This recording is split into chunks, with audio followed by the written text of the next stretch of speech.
जी अस्सलाम वालेकुम एवरीवन, मैं हूं मोहम्मद शहजाद और मैं बना रहा हूं चिकन कौरमा।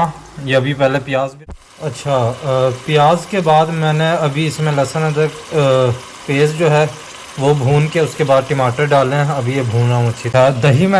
दही मैंने डाल दिया और अभी इसे मैं मिक्स कर लूँगा। दही जो है कोशिश करें फेंट के डालें, क्योंकि अगर फेंट के नहीं डालेंगे दही तो दही फट जाएगी।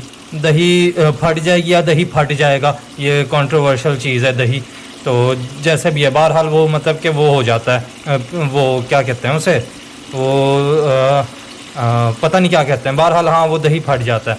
तो ये है कि फेंट के फिर डालें दही। अब मैं इसे मिक्स कर लूँगा और आंच अब हल्की कर दूँगा कि गोश्त गलना शुरू हो। जी ये अब भुन गया और ये थोड़ी देर और भुनेगा और फिर ये रेडी है।